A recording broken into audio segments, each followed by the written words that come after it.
J-8 avant le début de la Coupe d'Afrique des Nations. Et aujourd'hui, on va présenter une sélection qu'on attend tous, le Maroc, demi-finaliste de la Coupe du Monde. On a présenté le Sénégal, l'Algérie. Prochainement, je ferai soit le Cameroun, soit la Côte d'Ivoire. Place au Lion de l'Atlas désormais. L'équipe type que doit aligner Regragui. Et j'ai beaucoup de conseils à lui donner, notamment au milieu de terrain. Gros débat là-dessus, je vous préviens. Les jokers qui seront importants au cours de la compétition côté marocain, et il y en a, notamment au milieu de terrain et un petit peu en attaque. Le groupe du Maroc, et puis le tableau final, qui sait qu'il pourrait affronter en cas de qualification en 8e. On va commencer par la liste de Regragui. Pas de grands absents notables. Les joueurs qui étaient là au mondial sont présents, du moins le 11 de départ. Il n'y a pas de blessés très importants, même s'il y a eu quelques choix forts. Donc tout le monde est à peu près présent, je trouve la liste très cohérente. Il y a aussi des jeunes joueurs par rapport à la liste de la Coupe du Monde il y a un an qu'on retrouve et qu'on va évoquer tout à l'heure. Le retour d'Amin Harit qui s'était blessé gravement juste avant la Coupe du Monde. Là, il sera bien présent pour la CAN et Dieu sait que ça va être important pour le Maroc. Alors, je vais commencer par la compo que je mettrai en place à la place du sélectionneur Regragui. Donc je l'affiche à votre droite les amis. On va commencer par le gardien Bonou. Bien entendu, pour moi c'est le meilleur gardien en Afrique actuellement. Il y en a d'autres, des super gardiens comme Onana notamment, comme Edouard Mendy. Mais Bonou, c'est un gardien dans les arrêts réflexes, dans son agilité, dans ses détentes. C'est un gardien extraordinaire. On l'a vu au mondial, on le voit. On l'a vu dans le championnat espagnol pendant de longues années. Donc évidemment que c'est une force pour le Maroc. Hakimi sur le côté droit qui joue dans un club un peu maudit, même s'il fait une bonne saison, faut l'avouer. Bien sûr, dans l'axe, ça ne change pas. Saïs et Aguerd. Aguerd, un des meilleurs défenseurs de Première Ligue, vraiment un top joueur. Et Saïs à ses côtés qui prend de l'âge, mais bon, qui sera toujours là, qui est le capitaine de cette équipe, qui est un joueur important par sa présence, par son charisme. On sait qu'il s'est exilé, bien sûr, depuis cet été. Il joue dans le championnat qatari, il me semble. Mais Saïs, le Maroc a toujours besoin de lui. Ça me fait penser un petit peu à Mehdi Benassia quand il était sur la fin. Attention par contre à ne pas faire la compétition de trop. Il faudra s'arrêter quand il faudra s'arrêter. Mais pour l'heure, il n'y a pas de raison de l'enlever. Côté gauche, concurrence entre Athiat et Mazraoui. Je me souviens de la dernière CAN de Athiat côté gauche. Il avait été excellent vraiment au Cameroun. Il reste sur une performance pas bonne contre la Côte d'Ivoire. Mais c'est toute l'équipe marocaine qui avait été décevante. Et puis Mazraoui, ça m'embête un peu quand il joue faux pied comme ça pour un latéral. C'est un latéral droit, mais il ne peut pas jouer puisqu'il y a Hakimi. Donc je privilégierai quand même Athiat. Dites-moi ce que vous en pensez en commentaire. Surtout dans une Coupe d'Afrique face à des équipes africaines, bien entendu. Ce joueur me paraît beaucoup plus adéquat. Au milieu de terrain, donc le Maroc restera en 4-3-3, bien entendu. Amrabat devant la défense, qui a signé à United, qui a été un petit peu polyvalent. Il a été baladé latéral, puis milieu de terrain. Pareil, ce poste-là, quoi de mieux en Afrique que Amrabat en numéro 6. J'ai personne en tête. Donc quand tu vois là les 6 joueurs à vocation défensive du Maroc, ça fait partie des 2 meilleures équipes africaines du continent, voire la meilleure. Franchement, c'est énorme. Aguerd, Hakimi, Bonou, Amrabat, c'est du lourd. Ensuite, au poste de relayeur, il y a du choix côté marocain. Il y a Ounahi, il y a Amala, il y a El Kanous, il y a Amin Harit. Et là, je vais m'expliquer les amis. Et là, il faut qu'on parle. C'est très important. Alors, vous savez qu'il y a 2 joueurs que je connais super bien, que je vois tous les 3 jours. C'est Amin Harit et Ounahi qui jouent à l'OM, bien sûr. Pourquoi j'enlève Ounahi du 11 de départ? Alors, il faut déjà s'attendre. Mais j'en parlerai tout à l'heure. Les forces, les doutes qu'on a quant au Maroc. Mais il y a peut-être des joueurs qui vont décevoir, qui ont fait une excellente Coupe du Monde il y a un an, mais là, qui ne vont pas confirmer dans cette Coupe d'Afrique des Nations. On pense à un joueur en particulier, Ounahi, bien sûr, qui est un joueur spécifique, spécial, qui a été excellent en Coupe du Monde contre des équipes joueuses, contre des équipes méditerranéennes, comme l'Espagne, le Portugal. Mais là, dans une Coupe d'Afrique, face à des équipes assez physiques dans l'ensemble, où il faudra au milieu de terrain gagner la bataille dans les duels avant tout. Ounahi, quand il récupérait des ballons avec le Maroc à la Coupe du Monde, c'était surtout grâce à son sens de l'anticipation, figurez-vous. Et rappelez-vous son match contre la Côte d'Ivoire, ça a été, je pense, le Marocain le plus mauvais, vraiment. Je le vois avec l'OM et justement la Ligue 1, c'est un championnat physique qu'on peut comparer un petit peu, je dis bien, un petit peu avec la CAN, entre guillemets. Et Unai a beaucoup de mal à s'imposer dans ce championnat. C'était un joueur qui correspondrait à l'Espagne, à la Liga par exemple, dans une équipe de possession, pas de problème. Mais évidemment les amis, après vous allez me dire, ouais mais Amin Harit c'est pareil. C'est pas un joueur de Coupe d'Afrique. Et non, vous avez tort. Mais je m'expliquerai après sur Amin Harit. Donc Unai ne fait pas une bonne première partie de saison. Pourtant, il a joué une quinzaine de matchs environ. Alors c'est vrai que depuis qu'il est à l'OM, il a marqué 3 superbes buts. Ce qui prouve que c'est un joueur spécial, super technique, qui a un QI foot, qui a le sens du jeu. Mais pour être honnête, il casse pas les lignes. Alors, cette année, je dis bien avec l'OM, certes, il n'y a pas que lui qui est responsable. Peut-être que ça ne matche pas avec l'équipe, avec notre système de jeu, avec le championnat, plein de choses. Mais est-ce que ça va matcher dans une Coupe d'Afrique des Nations? Là où le Maroc va affronter les équipes assez bloc bas. Bon, ça, à la rigueur, ça ne dérange pas Unai. Parce qu'encore une fois, il a une intelligence de jeu. Il est capable d'apporter de la verticalité. Je l'ai vu à la Coupe du Monde avec le Maroc et sur quelques matchs avec l'OM. Mais j'ai peur dans les duels, j'ai peur dans la bataille du milieu, j'ai peur sur ces aspects-là, qui est très importante au milieu de terrain dans une Coupe d'Afrique des Nations. Et quand j'entends beaucoup de Marocains, bon, je sais que c'est un des chouchous du Maroc, Unai, par rapport au mondial, mais on est en droit vraiment de douter quant au futur de Unai, bon, pour sa carrière déjà, mais aussi sous le maillot marocain, dans des Coupes d'Afrique des Nations, je me répète. Voilà, il vaut mieux prévenir que guérir. Vous comprendrez mieux, je pense, dans quelques semaines, parce que je pense que Regragui va rester sur ses acquis. Il va mettre Amrabat, Unai, et soit Sabiri, El Kanous ou Harit, on verra bien. Mais attention, il y a des équipes qui ont échoué après des grands succès, notamment en Afrique, et ils auraient dû changer 1 ou 2 joueurs bien avant. Voilà, vaut mieux prévenir que guérir encore une fois. Et je m'inquiète un peu pour Unai. J'aimerais bien qu'il réussisse. C'est un Marseillais, ça serait bon pour nous, pour sa valeur marchande. Il reviendrait en confiance. Mais voilà. J'ai un autre joueur auquel je doute côté marocain, qui a fait une excellente Coupe du Monde et j'en parlerai tout à l'heure. Ensuite, au poste de relayeur ou de meneur de jeu, plutôt relayeur, les amis, Amin Harit. Eh oui, évidemment, évidemment. Comment tu peux mettre Amin Harit sur le banc, qui est un joueur Ligue des Champions? Alors vous n'êtes peut-être pas tous au courant, bien sûr, mais l'an passé avec l'OM, il a marqué en Ligue des Champions. C'est le meilleur joueur de l'équipe. C'est le joueur offensif à l'OM le plus performant dans un club difficile comme le nôtre, où il y a beaucoup de pression. Et c'est un joueur régulier, c'est pas un match par-ci par-là, c'est tous les 3 jours ou toutes les semaines. Si vous demandez à des Marseillais, vous dites tiens, il y a la Coupe d'Afrique qui arrive, Unai va être titulaire, ce qui va arriver, et Harit est remplaçant, ils font une syncope, Non, c'est pas possible, c'est une blague. Et c'est quasiment le même poste. Il a dit quoi, Harit, en conférence de presse? Bon, c'est dans son intérêt aussi. À l'OM, je joue relayeur dans un 4-3-3. Je joue pas un numéro 10. Et on le voit sur le terrain, il récupère les ballons assez bas, du rond central, il le porte, il obtient des coups francs, il fait des différences. Donc sachez qu'à l'OM, Harit et Unai, qui jouent souvent côte à côte, ils jouent à la même position. Voilà. Donc on peut les comparer, les amis. Vous allez me dire ce milieu de terrain est trop offensif, il est trop porté vers l'avant, je le conçois. D'ailleurs, je parlerai de Sabiri tout à l'heure, j'ai hésité avec Amala.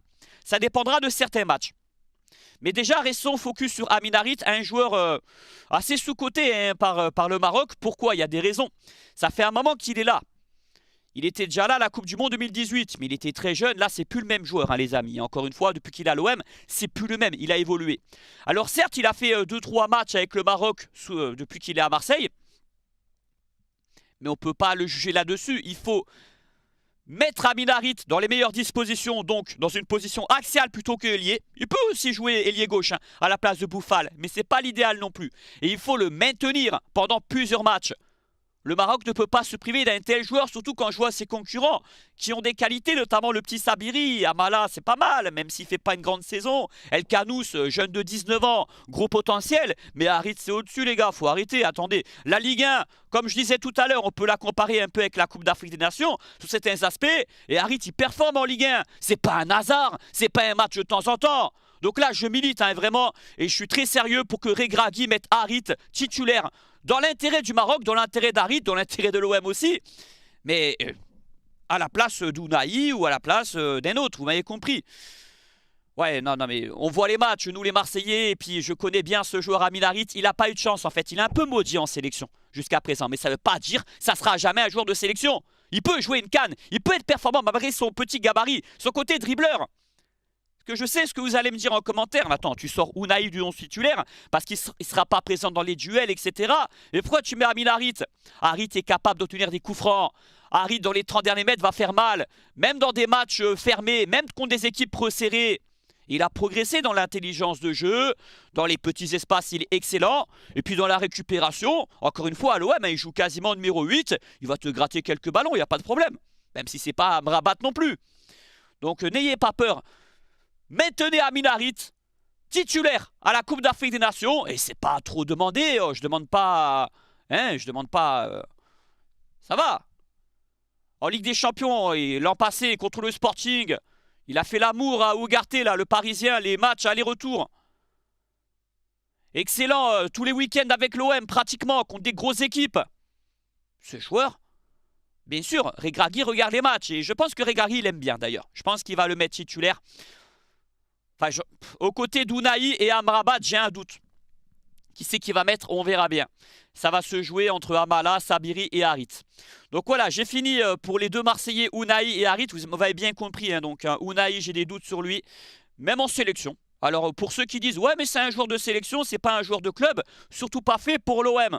Bon, qu'il soit pas fait pour l'OM, je peux l'entendre. Peut-être que dans un autre club, il va performer dans un autre championnat plus tard. Très bien. Mais est-ce que Unai va faire une grosse Coupe d'Afrique des Nations? On est en droit de se poser des questions, les gars. D'accord? C'est pas la Coupe du Monde. C'est pas l'Espagne en face. C'est pas le Portugal. Il y a des joueurs forcément, je vous souhaite le moins possible, mais qui vont décevoir par rapport au mondial. Il y en a des, j'ai aucun doute, la vérité. Hakimi sera présent, Aguerd sera excellent, Bonou également, Ziyech, il est en pleine forme, il est en pleine bourre, ça ira. Amrabat, il sera là. J'ai aussi un petit doute sur Saïs, parce qu'il prend de l'âge, il s'est exilé dans un championnat au Moyen-Orient. Donc, est-ce que c'est encore le grand Romain Saïs? On verra bien. Voilà. Mes deux doutes côté marocain au niveau individuel. Bon, j'en ai un troisième, c'est Boufal. Justement, j'en parle tout à l'heure de Boufal. J'ai pas parlé de l'autre milieu de terrain que j'ai aligné, c'est Sabiri. Qui fait une super saison vraiment dans le championnat hollandais. C'est un super joueur. Est-ce qu'on peut dire que lui aussi est sous-coté comme Harit? Je dirais moins quand même. Harit, c'est vraiment le joueur le plus sous-coté au Maroc. La vérité, je vous le dis droit dans les yeux. Harit, on n'en parle pas assez, vraiment. C'est une chance. Et vous verrez dans les années futures, il est encore tout jeune, Harit. Les prochaines cannes. Attendez, il s'est blessé avant la Coupe du Monde en plus. Il n'a pas eu de chance, ce mec. Il aurait été au mondial, il aurait performé comme les autres. Il était en pleine forme en plus. Voilà. Bon, j'arrête sur Harit, sinon ça va durer 30 minutes. Et j'en reparlerai dans les matchs que je vais commenter du Maroc, bien entendu. Sabiri, donc, pourquoi je l'ai aligné? C'est vrai que c'est un trio offensif. Mais bon, ça dépendra des matchs. Parce que c'est un joueur hyper talentueux. C'est une sorte de relayeur-meneur de jeu. Les quelques matchs que j'ai vus, franchement, il m'a épaté. Et j'ai hésité avec Amala, qui lui est un box-to-box. Profil un peu plus défensif, relayeur tout simplement. Mais il n'est pas trop titulaire avec Valence. Il ne fait pas un super début de saison. Ça dépendra des matchs. Si Regragui contre le Sénégal ou la Côte d'Ivoire veut aligner Amrabat, Amala et Harit, il n'y a pas de problème. La seule obligation qu'il a, c'est de mettre Amin Harit titulaire. C'est tout. Et Amrabat aussi. Après, il peut tourner. Soit Sabiri, soit Amala, voire Unai, bien sûr. J'enterre pas Unai, mais je le mets pas titulaire indiscutable volontairement. C'est pas une provocation, mais j'ai aussi envie d'éveiller les consciences. Voilà, Unai peut s'imposer au fil de la compétition. Il va rentrer en cours de match. Enfin, je l'aurais fait rentrer en cours de match parce que je sais qu'il va être titulaire Unai, mais ça sera peut-être une erreur, vous verrez. Le trio offensif du Maroc, Boufal côté gauche. Alors Boufal, il s'est blessé longuement. Il est revenu très récemment. Il n'a pas beaucoup de rythme, certes. Vous savez, à la Coupe du Monde, c'était le Marocain, le seul Marocain un petit peu mi-figue, mi-raisin. Il n'a pas fait une grande Coupe du Monde, Boufal, par rapport à tous les autres. Après, on se souvient de la dernière CAN qu'il a fait au Cameroun. Il avait été exceptionnel, époustouflant.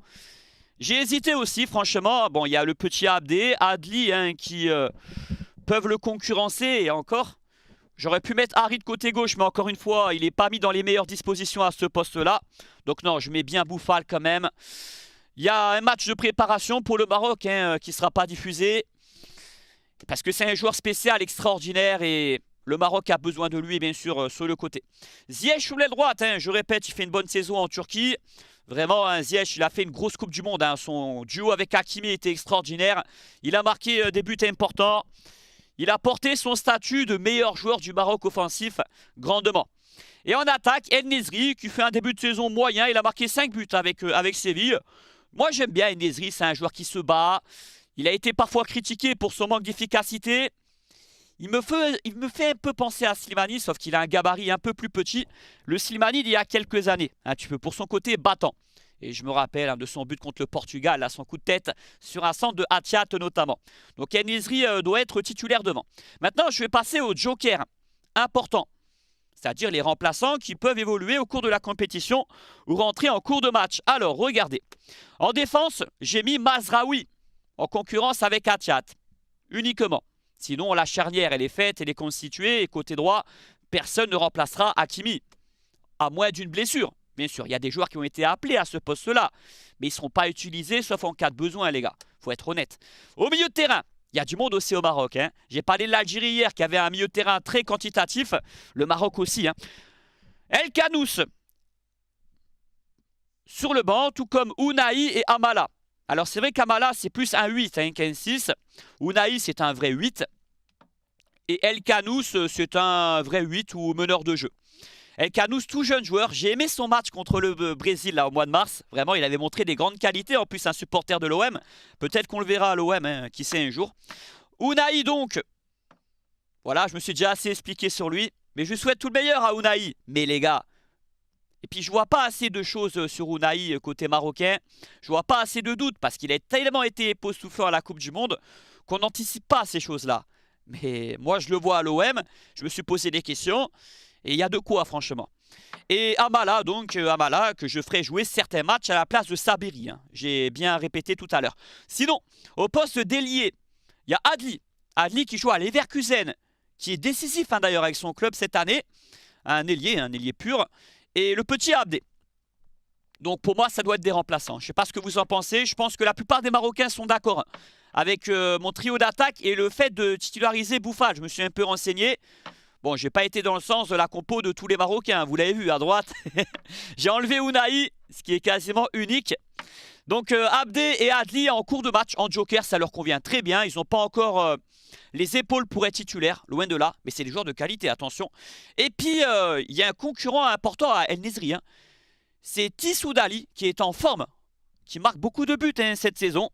Donc si En-Nesyri n'est pas dans le coup, eh bien, Regragui aura une carte à jouer avec ce Tissou Dali. Voilà. Dites-moi ce que vous en pensez en commentaire, les amis. On va passer maintenant au groupe du Maroc. Avec la RDC, la Zambie et la Tanzanie. C'est un groupe assez abordable. Mais attention, la RDC et notamment aussi la Zambie, une équipe physique embêtante à jouer.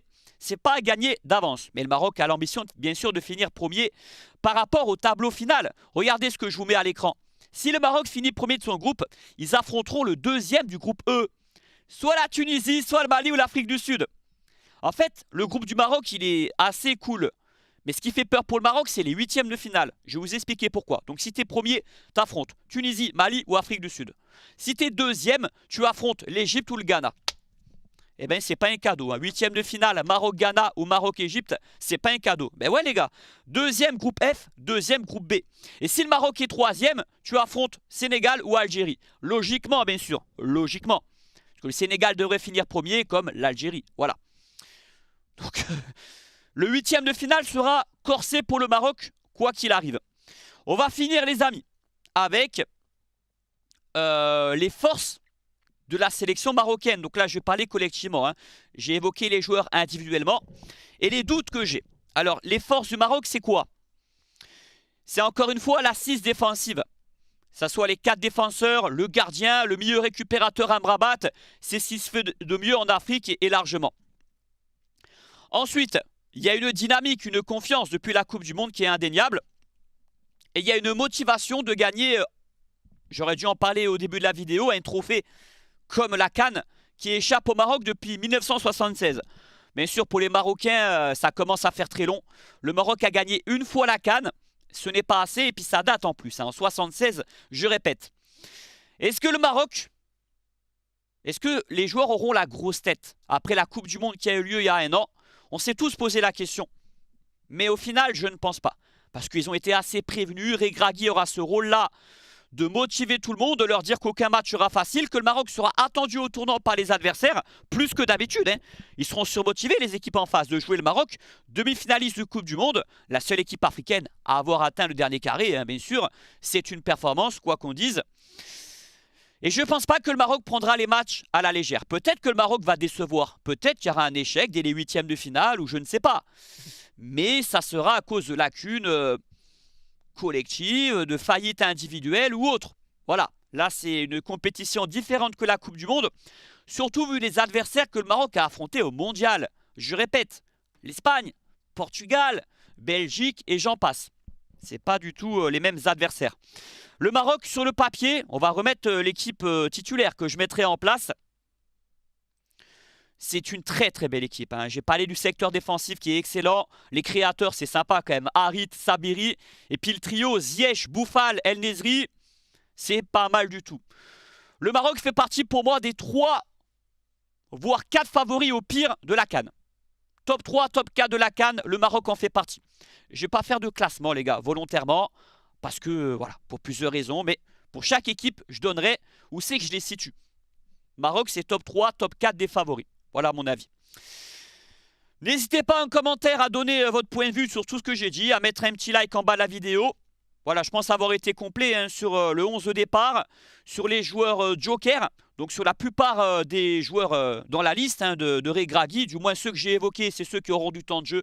Ceux que j'ai pas évoqués, bon il y a aussi le joueur de Reims là, comment il s'appelle, Richardson. Au milieu de terrain c'est bouché pour lui, hein, il jouera quasiment pas, donc ça sert à rien vraiment d'en parler. Voilà, le Maroc a l'ambition d'aller le plus loin possible les gars. Il y a certaines des équipes qui veulent aller au moins en quart, en demi-finale, et des grandes équipes. Hein. Le Maroc... c'est d'aller au bout, hein. C'est de gagner ce sacre. Bon, après, si tu perds en finale ou en demi-finale, il n'y a rien de scandaleux, bien sûr. Mais je ne pense pas que les Marocains se satisferont de ça. Par rapport à la Coupe du Monde, et par rapport aussi au titre qui leur échappe en Coupe d'Afrique depuis 1976, encore une fois. Là, tu as une grosse génération, il faut en profiter. Il faut gagner quand tu peux gagner. Il faut saisir les occasions, parce que la Coupe d'Afrique, c'est dur de la remporter. Alors, il y a des sélections comme l'Égypte, comme le Cameroun, qui ont eu la chance de la gagner plein de fois.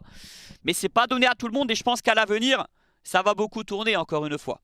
Donc voilà, quand tu peux gagner, il ne faut pas hésiter. Il faut que la chance bascule du bon côté.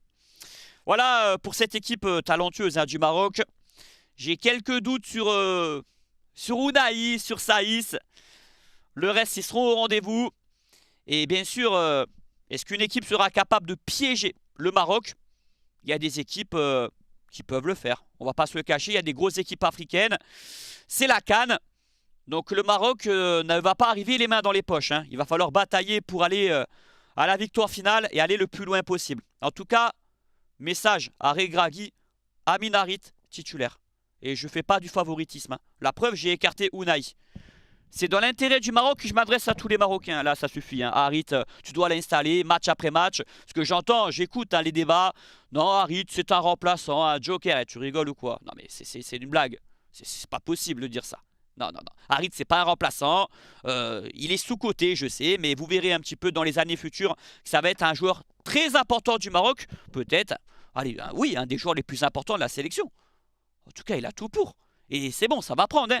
C'est pas un joueur que de club, c'est un joueur aussi qui sera de sélection. Il n'y a pas de souci, il est fait pour une Coupe d'Afrique.